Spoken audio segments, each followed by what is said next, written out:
Tu crecimiento moral y espiritual empezará cuando comiences a emplear las preguntas ¿por qué? ¿Y para qué? Y cuando no te conformes con una lectura literalista de la Biblia. Cuando no entiendas algo o la imagen que se presenta de Dios vaya en contra del carácter de Dios que reveló Jesús, profundiza en el texto. Busca el contexto histórico y cultural de aquel momento. Nunca entenderás la Escritura si la enmarcas en tus conceptos posmodernos. Cuando los fariseos trataban de confundir a Jesús en Mateo 19 sobre el repudiar a la esposa, Jesús afirmó que no es posible el repudio porque los dos que se han unido son ahora una sola carne. Como en otras ocasiones, los fariseos querían poner a Jesús contra la espada y la pared, confrontando su ley de amor con la dureza de las leyes dadas por los profetas de la antigüedad. Y le replican, pues Moisés, el profeta de Dios, mandó dar carta de divorcio y repudiarla.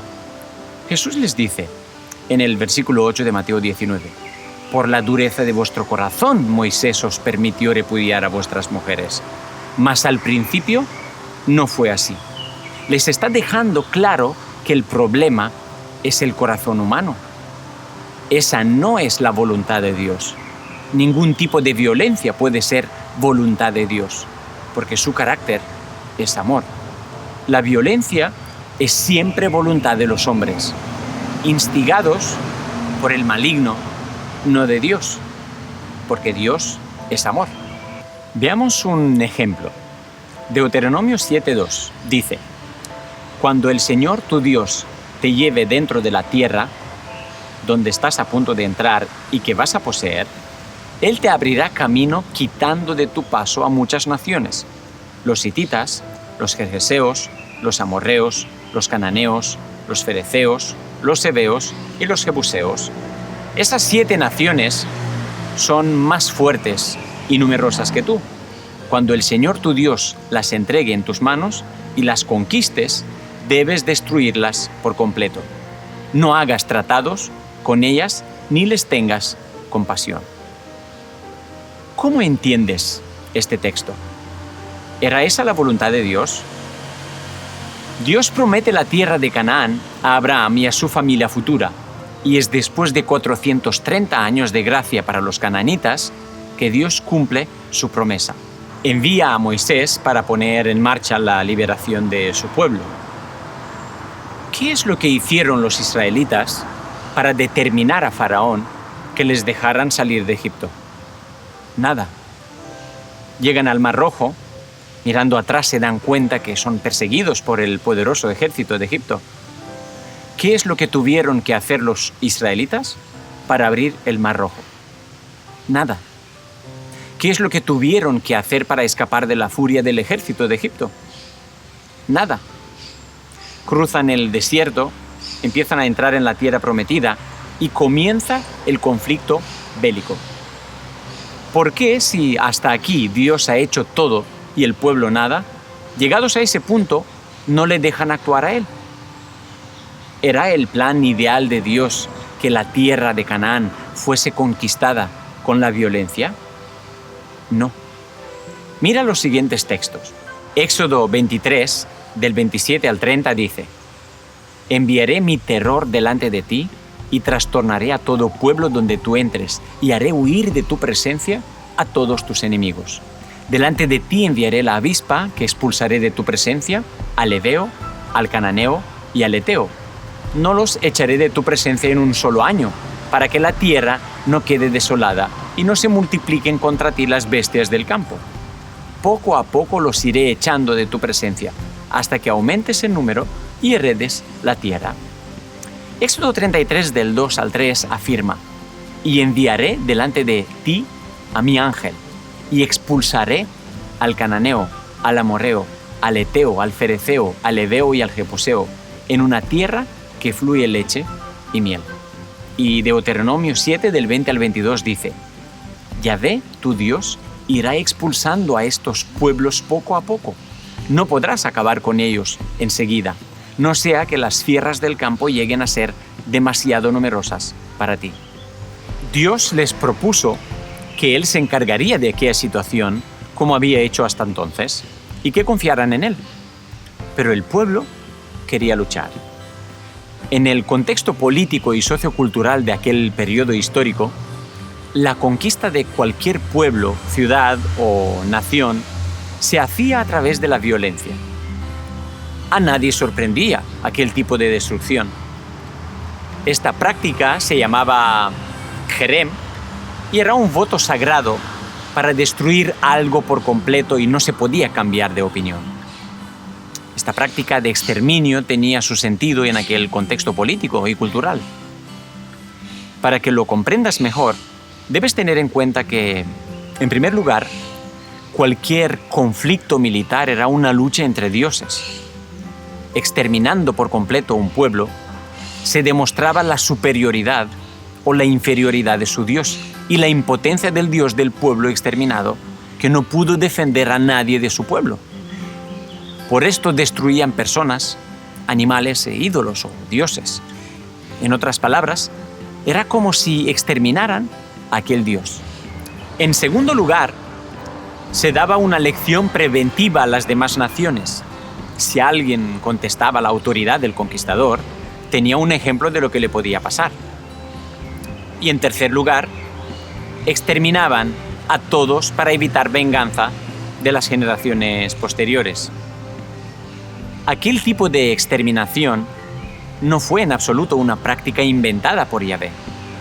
Era una práctica humana común de los pueblos de aquel entonces. Ni los que practicaban el Jerem, ni los que eran exterminados, se escandalizaban por aquello. Aunque a tu mente posmoderna le cueste entenderlo, era lo más normal para los pueblos de aquel entonces. Por eso, debes examinar cada texto en su contexto o nunca lo comprenderás.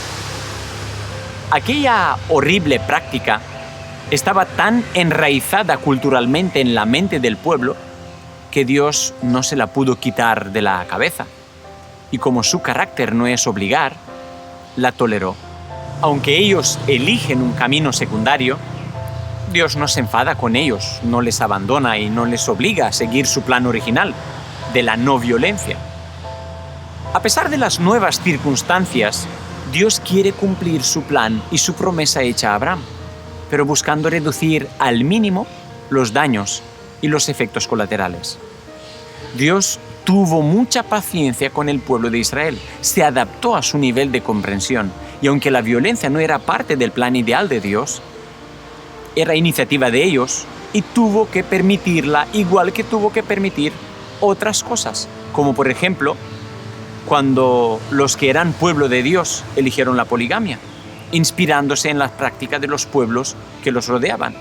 Dios no los abandonó, estuvo a su lado para acercarles al plan original, aunque el camino que ellos habían escogido era más complicado que el que Dios había ideado. Cuando los israelitas eligen la monarquía, inspirándose en las prácticas de los pueblos que los rodeaban, Dios no los abandonó. Se mantuvo a su lado para acercarles al plan original, aunque el camino que ellos habían elegido era más complicado que el que Dios había ideado. Como quisieron seguir el camino de la violencia física para entrar en la posesión de la tierra prometida, Dios se adaptó a aquella situación, los acompañó, les ayudó y les concedió la victoria, aunque Él buscó siempre llevarles al camino superior de la no violencia.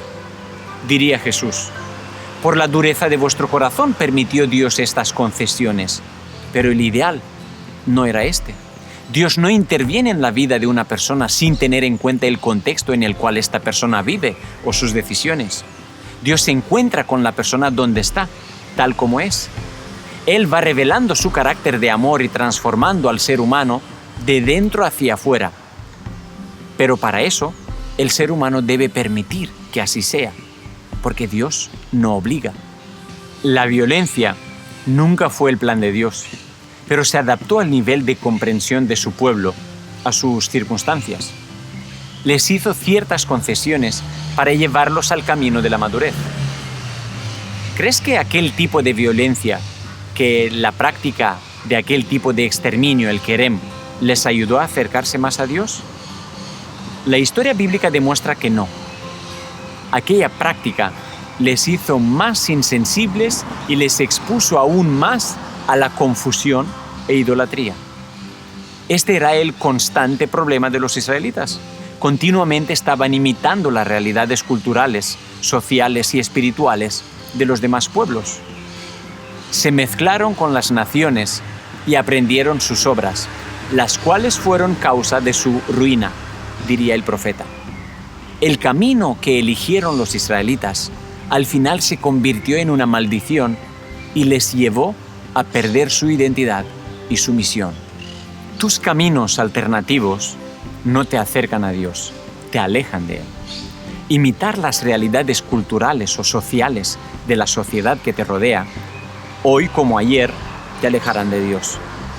Si quieres crecer desde el punto de vista emocional, relacional y espiritual, no te conformes con las concesiones que Dios ha hecho o con lo que Dios tolera.